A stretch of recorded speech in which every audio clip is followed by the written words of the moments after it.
Postmortem के लिए भेजो, इन्हें आइडेंटिफाई करवाओ और इनकी फैमिलीज को इन्फॉर्म करो। सर।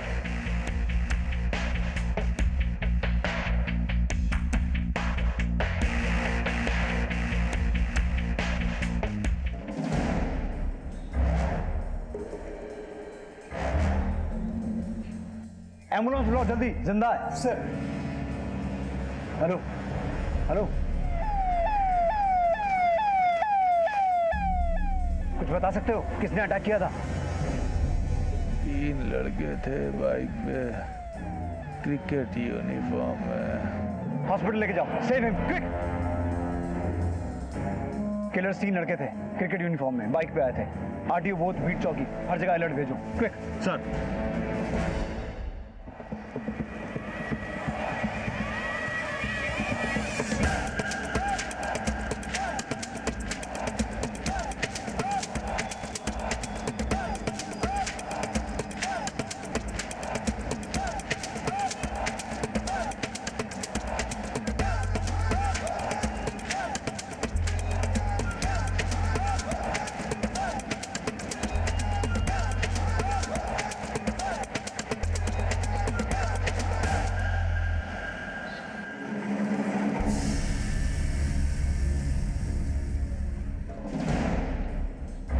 सर, ये उन लोगों की लिस्ट है जो हादसे में मारे गए, और इस आदमी का नाम रविंद्र खन्ना है। इसके साथ इसकी बीवी और बेटी भी थी।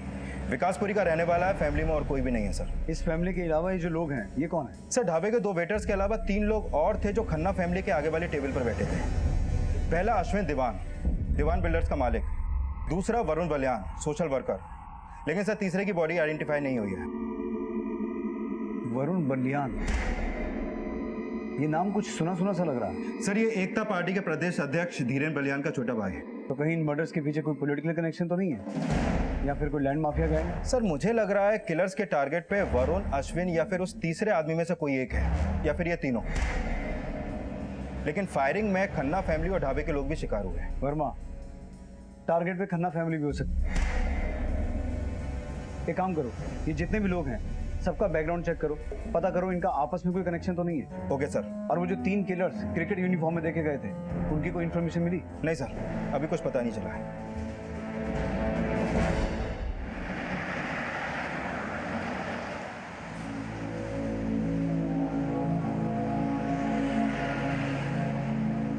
पवन तनय संकट हरन, मंगल मूर्ति रूप, राम लखन सीता सहित, हृदय बसौ सुरभूप। रे बोलो रामचंद्र की जय। रे भाई जय तो बोल दो। जय। सूरज, ये थरा यार तो जमा पड़ा है। अरे बोलो तो भैया, अभी छोरे को ठर्रा पिला के गरम कर दे। अच्छा, ला दिखाटे। अरे सुबह हंसता खेलता निकला था, वो अब नहीं रहा। ये सुन के धक्का सा लग रहा है। आपके भाई वरुण के साथ दीवान बिल्डर्स के मालिक अश्विन दीवान और एक तीसरे आदमी की भी लाश मिली है। ये है वो। आप पहचानते हैं इसे? ये कौन है और इन तीनों का आपस में क्या कनेक्शन है? मुझे नहीं पता ये कौन है। और अश्विन दीवान? देखिए, वरुण तो समाज सेवक था, एक एनजीओ चलाता था। रोजाना कई लोगों से मिलना जुलना था उसका। मुझे पता नहीं ये दोनों उस वक्त वरुण के साथ क्यों थे। हमें पता चला है कि किलर्स 3 लड़के थे क्रिकेट यूनिफॉर्म में। तो आपको क्या लगता है, वरुण के एनजीओ में ऐसा कोई है? नहीं, वरुण के एनजीओ में ऐसा कोई नहीं हो सकता। वरुण लाला अमरनाथ कॉलेज का ट्रस्टी था। तो उस कॉलेज का कोई स्टूडेंट जिसकी वरुण से कोई दुश्मनी हो? दुश्मनी तो बलराम यादव निकालना चाहता था वरुण से। बलराम यादव, शक्ति पार्टी वाले? हाँ जी। क्यों? वो वरुण के एनजीओ ने पिछले साल जल विभाग में जो धांधली हुई थी, बलराम यादव ने जो की थी, उसका पर्दाफाश किया था। तब से बलराम यादव की आंखों का कांटा बन गया था वरुण।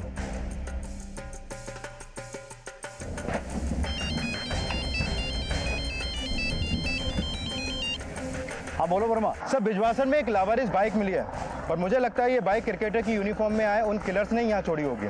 बिजवासन? इसका मतलब है उन्होंने किसी और व्हीकल से बॉर्डर क्रॉस किया होगा। एक काम करो, हरियाणा पुलिस को तुरंत अलर्ट करो और राजस्थान पुलिस को भी। नजफगढ़ से बिजवासन, जहां जहां भी सीसीटीवी लगे हैं वहां से पता करो, शायद उनका चेहरा सामने आए। और वो जो बाइक मिली है, पता करो किसके नाम पर रजिस्टर्ड है। Okay sir.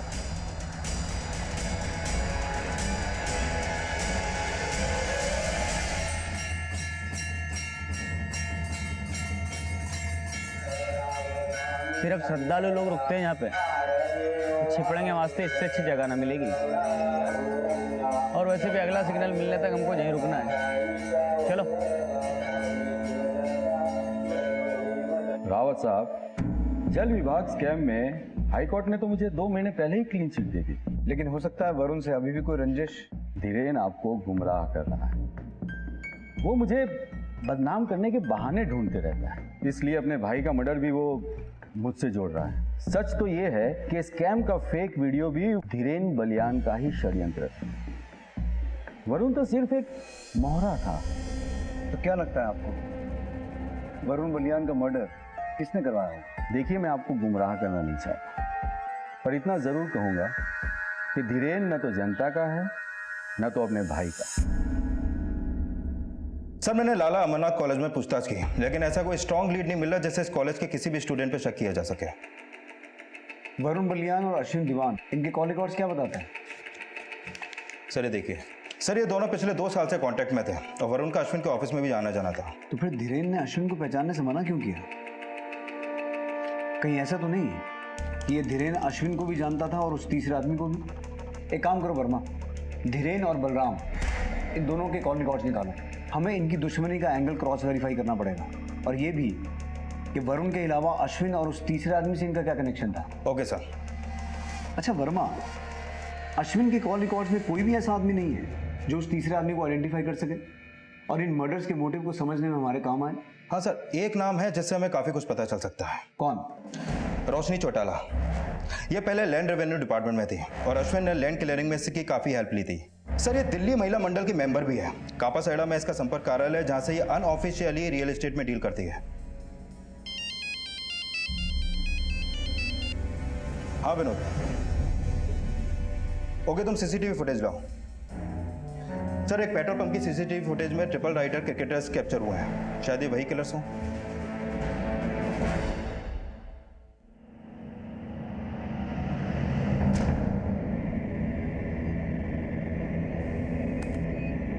सर, यही तीनों लड़के हैं। पेट्रोल पंप वाले बोल रहे थे ये बहुत जल्दबाजी में थे। साहब, वो लोग लाइन तोड़कर आगे आ गए थे। अरे लाइन में आओ। अबे डालेगा तू एक किल्ली। चल ठीक, चल डाल, जल्दी डाल।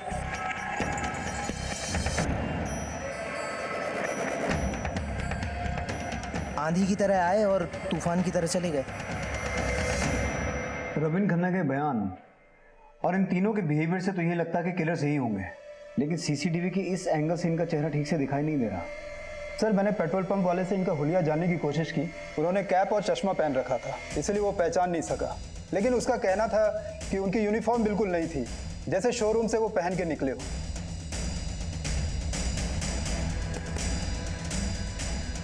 पता करो इस ब्रांड की क्रिकेट गियर नजफगढ़ के आसपास किस किस स्टोर में बिकती है, शायद यहीं से इनका चेहरा सामने आए। तब तक मैं रोशनी चौटाला से मिलके आता हूँ।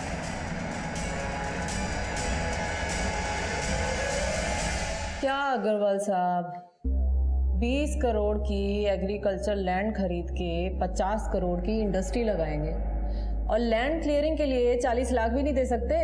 हद करते हो। लेकिन 40 थोड़ा ज्यादा है, थोड़ा कुछ कम। ज्यादा दोगे तभी तो जादू होगा।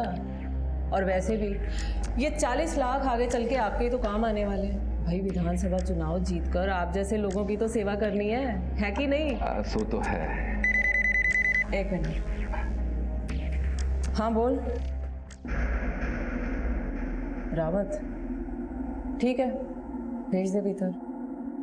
ज्यादा मत सोचिए अग्रवाल साहब, पैसा भेज दीजिए, काम हो जाएगा। ठीक है, भिजवा देता हूँ। ये हुई ना बात।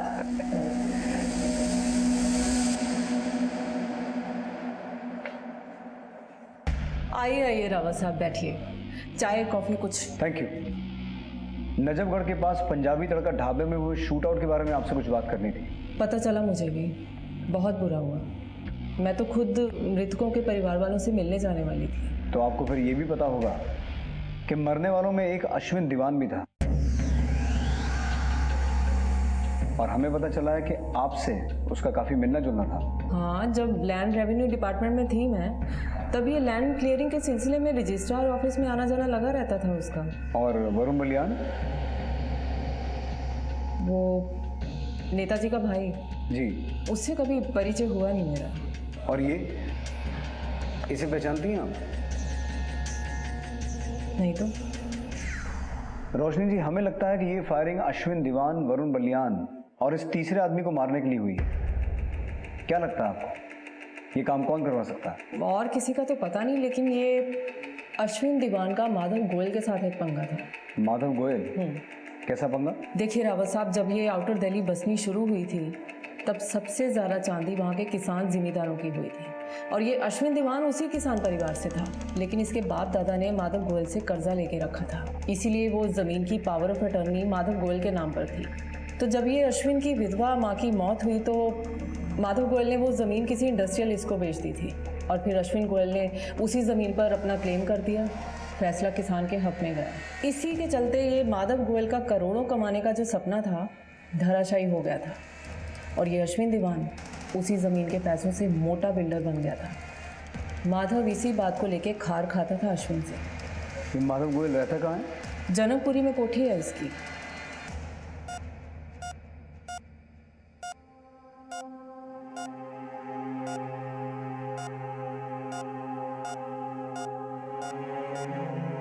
एक तरफ इस घटना का इकलौता चश्मदीद गवाह और विक्टिम रविन जिंदगी और मौत से जूझ रहा था, वहीं दूसरी ओर शक की सुई चारों ओर घूम रही थी। सब एक दूसरे पर शक जता रहे थे, लेकिन पुलिस के हाथ अभी कोई अहम सुराग नहीं लगा था।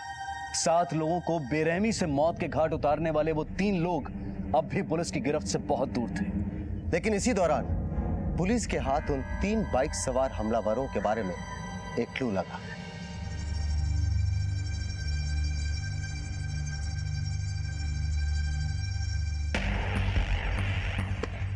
सर, इस लड़के ने 5 जुलाई को आर्या स्पोर्ट एसेसरीज से रेज ब्रांड के 3 पेयर क्रिकेट कॉस्ट्यूम और एक किट खरीदी थी। ये रही उसकी रसीद। मतलब साफ है वर्मा, ये लड़का और इसके दोनों साथी ढाबे पे आए। एक टेबल पे अश्विन, वरुण और वो तीसरा आदमी बैठे हुए थे। उनके ठीक पीछे रविन खन्ना और उसकी फैमिली, और ढाबे वाले 2 आदमी शायद वहीं कहीं आसपास अपना काम कर रहे होंगे। इन तीनों ने सडनली फायरिंग शुरू कर दी। इनके टारगेट पे अश्विन, वरुण या उस तीसरे आदमी में से कोई एक था, या फिर कोई 2, या हो सकता है तीनों ही हो। और इनकी गोलियों का शिकार खन्ना फैमिली और वो ढाबे वाले भी बन गए।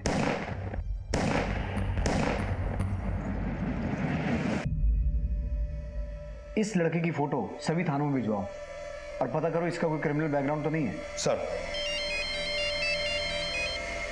हाँ बोलो। सर, माधव गोयल के घर पे ताला लगा है और उसका फोन भी स्विच ऑफ है। पड़ोसियों से पूछताछ की तो पता चला मर्डर के पिछली रात से ही वो गायब है।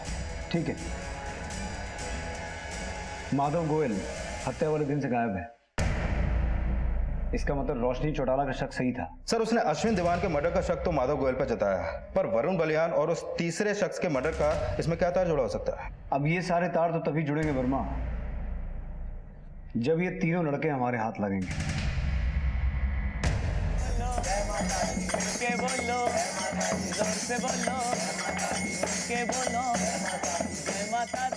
अरे भाई जोर से तो बोल दे। अरे के जोर से बोलूं यार, भूख लगी से। चल ले ढाबा भाई खाना खाने। भंडारा चालू होगा सत्संग के बाद, तब ठूस लेना जितना खाना है। भूख लगी है। अरे जोर से बोलो। जय माता दी। सारे बोलो। जय माता दी। के बोलो। सर, माधव गोयल पिछले 15 साल से रियल एस्टेट में डील कर रहा था, और 1 महीने पहले अश्विन दीवान और इसके बीच एक लैंड डिस्प्यूट को लेकर केस चल रहा था। लेकिन सर, माधव गोयल का कोई क्रिमिनल बैकग्राउंड नहीं है, और इसकी फोन लोकेशन के हिसाब से भी इसका नजफगढ़ में भी आना जाना नहीं था। इसके business areas Palam, Delhi cantt, नांगढ़, जनकपुरी और लाजवंती गार्डन है। वरुण बलियान और बलराम यादव से इसका कोई कनेक्शन? नहीं सर, ऐसा कुछ सामने नहीं आया है। एक बात बहुत खटक रही है। धीरेन ने वरुण की हत्या का शक बलराम यादव पे जताया, लेकिन अश्विन और उस तीसरे आदमी के बारे में कुछ नहीं बोला। वहीं रोशनी ने अश्विन की हत्या का शक माधव गोयल पे जताया, लेकिन वरुण और उस तीसरे आदमी के बारे में कुछ नहीं बोली। और इन दोनों के सस्पेक्ट एक उत्तर तो दूसरा दक्षिण। कहीं ऐसा तो नहीं कि रोशनी और धीरेन की दिशाएं मिली हों और ये दोनों मिलकर हमें भटका रहे हो? सर मुझे लग रहा है जब तक वरुण और अश्विन के साथ आया तीसरा आदमी आइडेंटिफाई नहीं होगा तब तक ये केस भूल भुलैया में अटका रहेगा।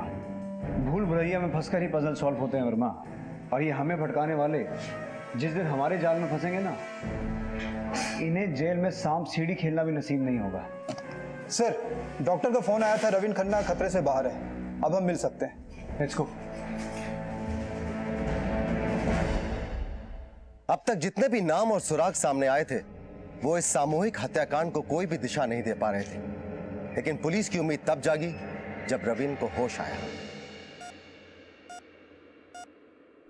सर, मैं बड़ी मुश्किल से अपनी फैमिली के लिए वक्त निकाल पाता हूँ। उस दिन हम लोग हफ्तों बाद घूमने के लिए निकले थे। मैंने सोचा था कि आज अमृता और खुशी की सारी शिकायत दूर कर दूंगा, हम लोग खूब एंजॉय करेंगे। लेकिन जब हम लोग खाना खा रहे थे तभी वहां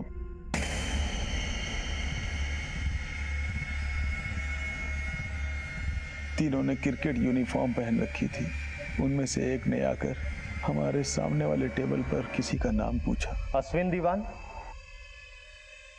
मैं हूं, तू कौन?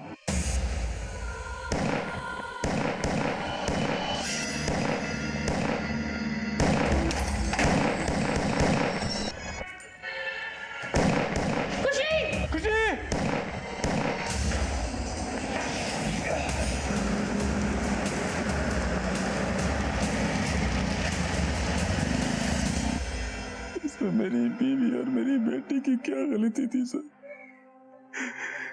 जो उनके साथ। देखिए, आपने जो खोया है उसकी भरपाई कोई नहीं कर सकता, लेकिन हम आपको भरोसा दिलाते हैं कि वो अपराधी बहुत जल्दी जेल में होंगे, ताकि और कोई परिवार उनके अपराध का शिकार ना बन सके। वो जो 3 लड़के थे उनमें से एक ये भी था क्या?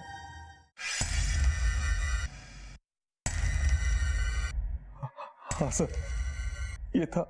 जो और 2 लड़के इसके साथ थे, आप हमारे स्केच आर्टिस्ट को उनका हुलिया बता सकते हैं? बारे में बता सकता हूँ, जो टेबल के पास आया था। रविन खन्ना के बयान के मुताबिक किलर्स ने पहले अश्विन को आइडेंटिफाई किया और फिर फायरिंग शुरू की। इसका मतलब है कि वो कॉन्ट्रैक्ट किलर्स थे जिनके टारगेट पे अश्विन था, और हत्या से ठीक 1 दिन पहले माधव गोयल का गायब हो जाना।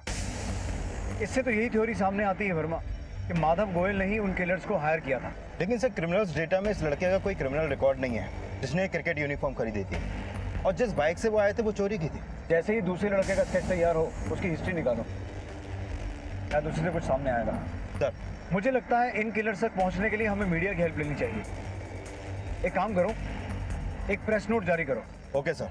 नजफगढ़ के पंजाबी तड़का ढाबे में हुए शूट आउट में एक बड़ा खुलासा। पुलिस से प्राप्त सूचना के आधार पर फायरिंग करने वाले 3 शूटर में से पुलिस ने एक शूटर को आइडेंटिफाई कर लिया है। ये वही शूटर है जो उस दिन शूटर के साथ था। अगर इसके बारे में आपके पास कोई भी सूचना हो तो आप पुलिस हेल्पलाइन नंबर पर संपर्क करें। हेल्पलाइन नंबर है 18000। सूत्रों के हवाले से ये खबर मिली है कि इस हत्याकांड में किलर्स के टारगेट पे दीवान बिल्डर्स के मालिक अश्विन दीवान थे, जिसके साथ एकता पार्टी के प्रदेश अध्यक्ष धीरेन बलियान का छोटा भाई वरुण बलियान भी था। ऐसा माना जा रहा है इस हत्याकांड के पीछे बिजनेसमैन माधव गोयल का हाथ है, जो हत्या वाले दिन से फरार है।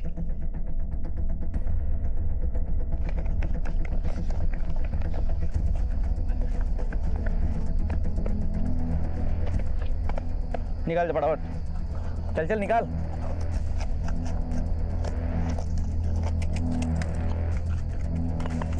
चल जल्दी। सर, ये हिस्ट्री शीटर है, सूरज नाम है इसका, हिसार का रहने वाला है। सर, इसकी पहचान होते वो क्रिकेट यूनिफॉर्म खरीदने वाले की पहचान हो गई। प्रमोद नाम है उसका, और सूरज के गांव का है। सर ये दोनों पिछले 2 हफ्ते से गांव नहीं पहुंचे हैं और इन दोनों के फोन भी बंद है। हो सकता है वो तीसरा किलर भी हिसार का ही हो। सर मैंने हिसार पुलिस में दोनों की इन्फॉर्मेशन भेज दी है, शायद तीसरे का भी कोई सुराग मिल जाए।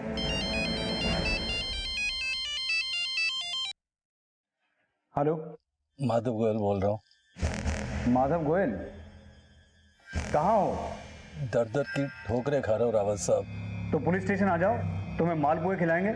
जरूर आ जाता रावत साहब, लेकिन मुझे फरार अपराधी बताकर आपने खुद ही मेरे पांव बांध दिए हैं। रावत साहब जी, रोशनी चौटाला 1 नंबर की झूठी औरत है। उसने आपको ये तो बता दिया कि अश्विन के साथ मेरी कहा सुनी थी, लेकिन ये नहीं बताया कि वरुण बलियान दीवान बिल्डर्स में स्लीपिंग पार्टनर था। उन दोनों ने मुझे मिलकर चीट किया और उनकी मदद की इस रोशनी ने। तो तुम ये कहना चाहते हो कि ये मर्डर्स तुमने नहीं करवाए? बिल्कुल नहीं। अब प्रताप लहरी को ढूंढिए, वो भी गायब है। कौन प्रताप लहरी?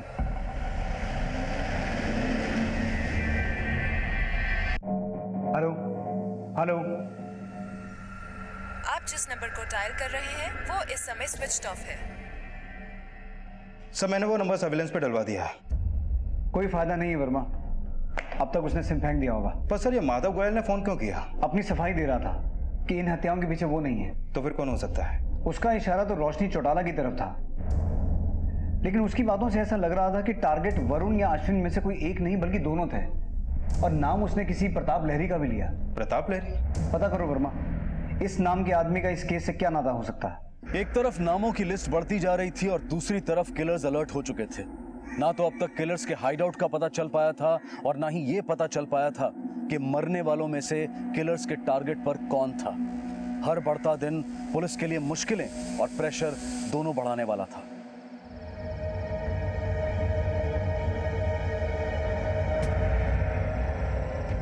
काका। हाँ बोलो, क्या बात है?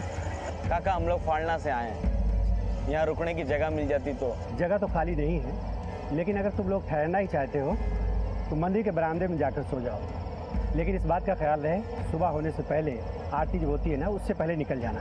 जी मेहरबानी।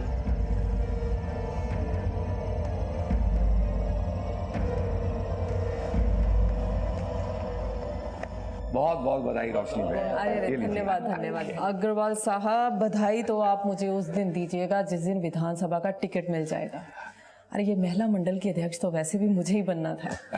रोशनी जी, आपके बधाई समारोह में खलल डालना चाहता हूँ। आपसे कुछ पूछताछ करनी है। पूजा।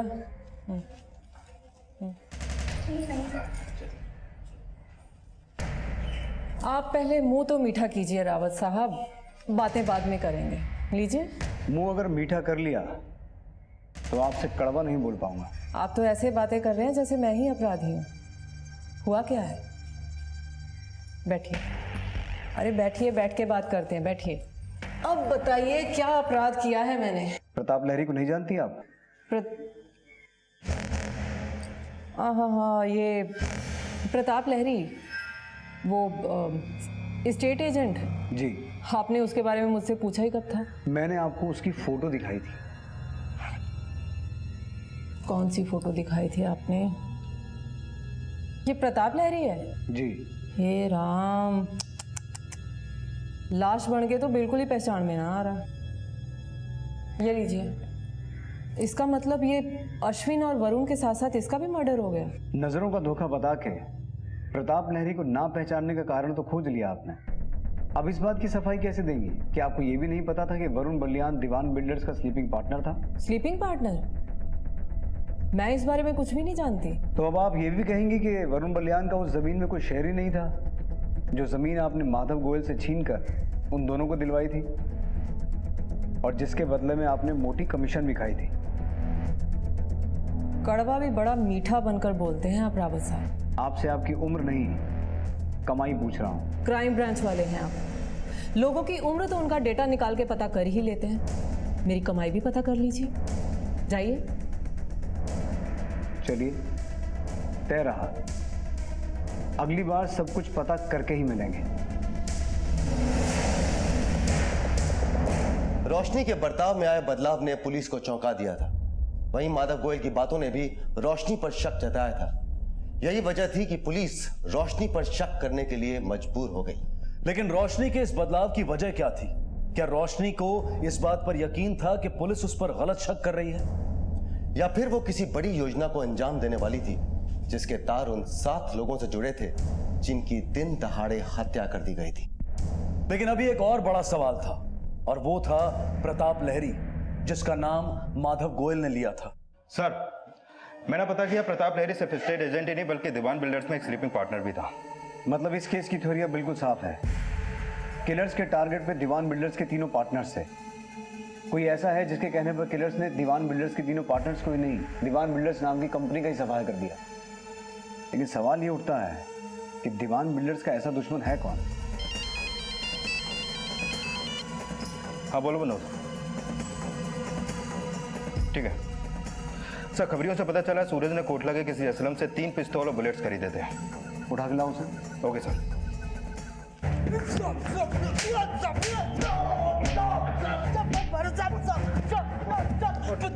मैं बताता हूँ साहब, मैं बताता हूँ। हाँ साहब, मैंने इस सूरज को हथियार बेचे थे। कब बेचे थे? 2 हफ्ते पहले। उसको मेरा नंबर कहाँ से मिला मुझे नहीं पता, बस उसने पैसे दिए और मैंने उसे हथियार बेच दिए। किस नंबर से फोन किया था?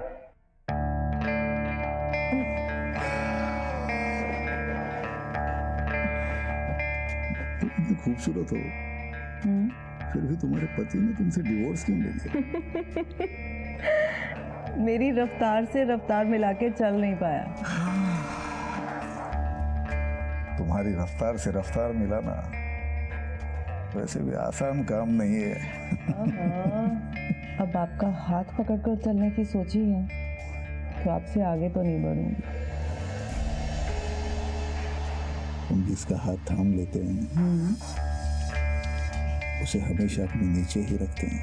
नीचे ही सही, आपकी छत्र छाया में तो रहेंगे। अरे आपकी मुस्कुराहट तो बता रही है कि कप्पा पेड़ा का टिकट तो मुझे ही मिलेगा। सर, असलम ने जो नंबर दिया था वो पिछले 2 हफ्ते से बंद है, लेकिन 2 दिन पहले सिर्फ 5 मिनट के लिए ऑन हुआ था। तब उसकी लोकेशन जयपुर के एक मंदिर की थी।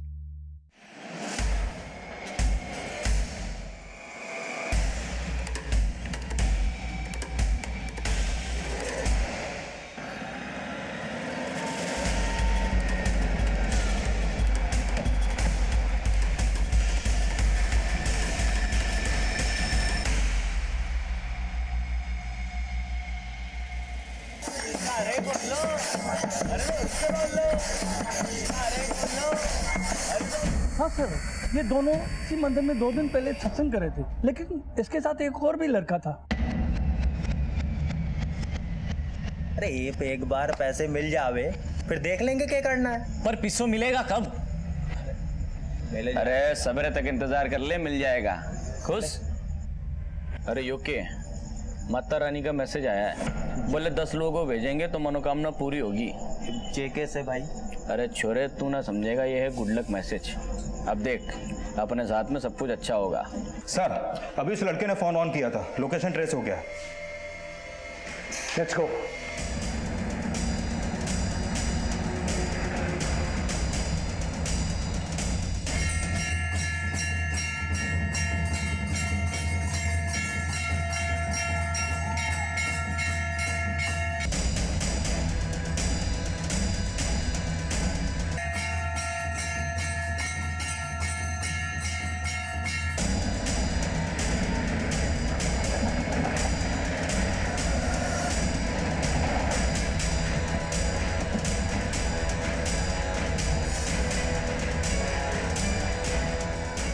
उन लोगों के पास गन्स हैं, लेकिन मंदिर है, जब तक मैं न कहूँ तो गोली नहीं चलाएगा। सर,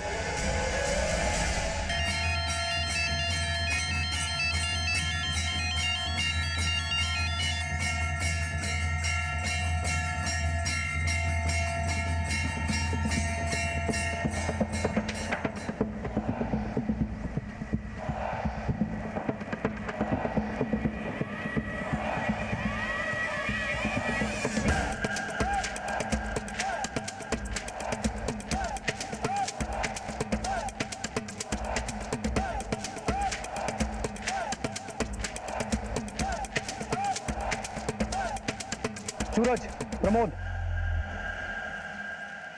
भागने की सोचना भी मत। तुम्हें चारों तरफ से घेर लिया है।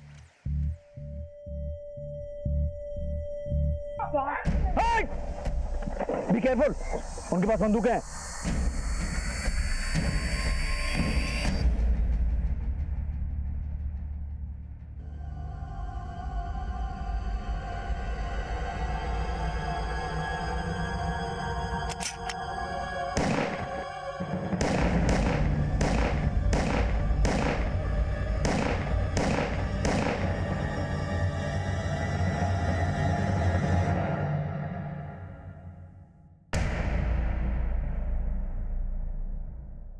अब इस तीसरे का आइडेंटिफिकेशन चेक करो, शायद कोई लीड मिले कि किसने इन्हें किलिंग का कॉन्ट्रैक्ट दिया था।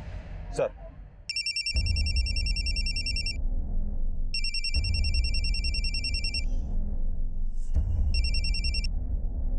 तो नेताजी, हो गया टिकटों का बंटवारा? अभी बात नहीं कर सकता, बिजी हूँ। आप जैसे गिरगिटों को ना रोज अपनी उंगलियों पे नचाती हूँ मैं। फोन रख, आज के बाद फोन मत करना। फोन तो अब आप खुद करेंगे नेताजी, मेरा एक मैसेज मिलने की देर है बस।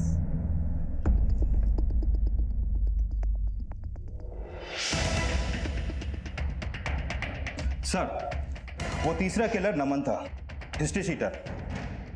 अभी 1 महीने पहले ही वो जेल से पेरोल पे छूटा है। ये तीनों का लीडर था और इसने ही सूरज से असलम को कॉल करवाया था। उस नंबर के कॉल रिकॉर्ड से पता चला कि ये लगातार एक नंबर से टच में था। किसका नंबर है? सर, उसकी डिटेल मैंने मंगवाई है, फिलहाल वो नंबर बंद है। जब से ये एनकाउंटर हुआ है, एक बात बहुत खटक रही है।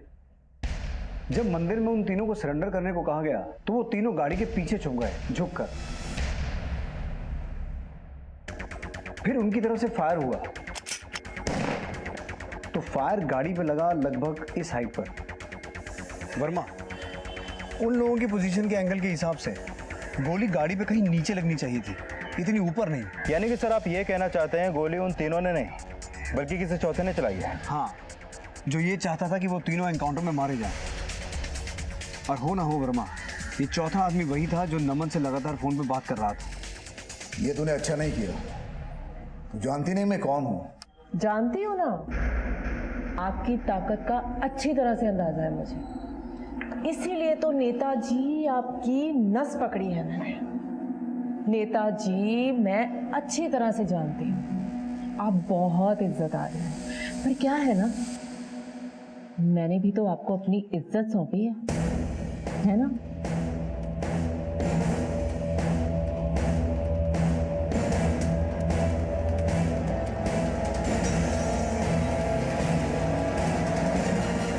साहब, यही हो रही है।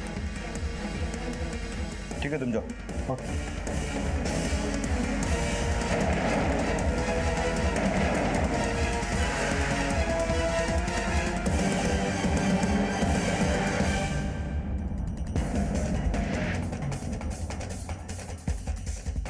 ये मेरी खुशकिस्मती है कि पार्टी आला कमान ने मुझे इस काबिल समझा। मीडिया के जरिए मैं देश की जनता और अपनी पार्टी को यही विश्वास दिलाना चाहती हूँ कि मैं सबकी अपेक्षाओं पर खरी उतरूंगी। धन्यवाद।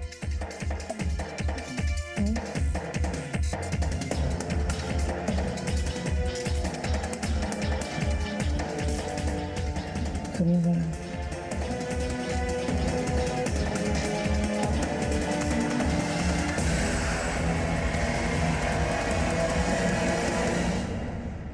नहीं, देखो तुम्हें टिकट चाहिए थी, वो दे दी। अब और कुछ नहीं कर सकता। मदद तो तुम्हें करनी पड़ेगी मेरी, वरना तुम जानते हो मैं क्या कर सकती हूँ तुम्हारे साथ, जानते हो तुम। अब कुछ नहीं कर पाओगी। कि कमीशन अटका दी थी मेरी वजह से ही वो 25 करोड़ की जमीन तुम लोगों को माधव गोयल का 40 लाख का कर्जा देके मिली थी। अश्विन, मैं कहती हूँ कमीशन दे मेरी, कमीशन दे मेरी, नहीं तो क्या पुंछ पाड़े की मारी। देख अश्विन, मेरे से बात कर। पहले अश्विन अकेला था, अब दीवान बिल्डर्स मेरा भी है। और जिन रजिस्ट्रार के तलवे चाट कर तो इसका काम करती थी ना, अब वो खुद हाथ जोड़कर मेरा काम करेंगे। धीरन बलिया का भाई हूं मैं, तेरे जैसे दल्लों की जरूरत ना हमको। दल्ला नहीं, दल्ली है भाई। भाई लेकिन पिछला काम तो इसी ने करवाया था, दे दो पैसे। पैसे चाहिए तने, चल दे देंगे। अरे जैसे रजिस्ट्रार को दिखाती थी वैसा ही थोड़ा मटका झटका हम। हाथ कैसे लगाया तूने? ज्यादा बिजली ना चमका। जब मैं ठोकम पट्टी पे आ गया ना तो महिला मंडल में भी दुखड़ा ना रो पाएगी। कसम तो मैंने उसी दिन खा ली थी कि इन तीनों को मारकर दीवान बिल्डर्स का नामो निशान मिटा दूंगी मैं। बस फिर जब विक्रम जेल से आया तो उसके साथ मिलकर मैंने इन तीनों को मारने की प्लानिंग की थी। और नमन विक्रम को जेल में ही मिला था और मुझसे विक्रम ने कहा था कि इन तीनों को हम नहीं मारेंगे, नमन से मरवाएंगे। इसीलिए सबसे पहले पैरोल पर मैंने नमन को छुड़वाया और फिर नमन ने हिसार से अपने बाकी के वो जो दो साथी थे उनको बुलाया। बस अब किसी भी तरह करके उन तीनों को मुझे किसी ऐसी जगह पे बुलाना था जहां उन तीनों को एक साथ मार सकूं। इसीलिए सबसे पहले मैंने प्रताप लहरी को मिलने के लिए बुलाया। देख प्रताप, अपना पिछला कमीशन तो मैं भूल चुकी हूँ, लेकिन फिलहाल मेरे पास एक सौदा है जिसे तुम तीनों के अलावा कोई और खरीदने की हिम्मत नहीं कर सकता। कहाँ का सौदा है? तुम बस इतना जान लो कि 50 करोड़ की जमीन तुम लोगों को 10 करोड़ में मिल जाएगी। सौदा मैं तभी बताऊंगी जब इस बार मेरा पूरा का पूरा कमीशन तुम लोग पहले दोगे, एडवांस में। बोल। डन। और वो बेवकूफ बड़ी आसानी से फंस गया मेरे झांसे में। फिर उसने वरुण और अश्विन को फोन लगाया और ये तीनों एक साथ मुझसे मिलने के लिए तैयार हो गए।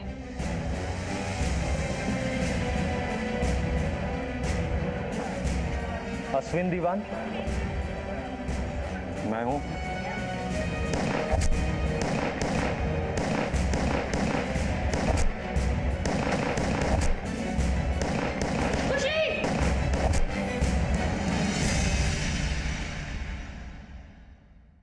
नजफगढ़ का पंजाबी तड़का ढाबा शूट आउट के सभी आरोपी पकड़ लिए गए हैं। महिला मंडल की अध्यक्षा रोशनी चौटाला मुख्य आरोपी है। सोमवार को पुलिस कोर्ट में चार्जशीट दायर करेगी।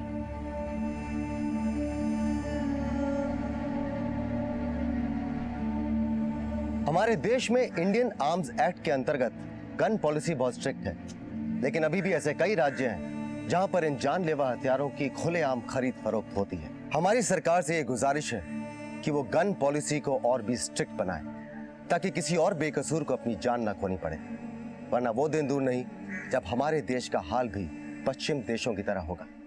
थैंक यू राजीव, आज आप हमारे साथ क्राइम पेट्रोल के इस एपिसोड में आए। Thank you so much Anoop, मुझे यहाँ पर आकर बहुत अच्छा लगा। मुझे लगा कि मैंने भी कुछ कंट्रीब्यूट किया है। आप लोग देखते रहिए क्राइम पेट्रोल। अब मैं अनूप सोनी आपसे विदा लेता हूँ, फिर मुलाकात होगी अगले एपिसोड में जुर्म की एक और कहानी के साथ। तब तक अपना और अपने परिवार का ख्याल रखें और देखते रहें क्राइम पेट्रोल डायल 100। सबक एक को, सीख हम सबको।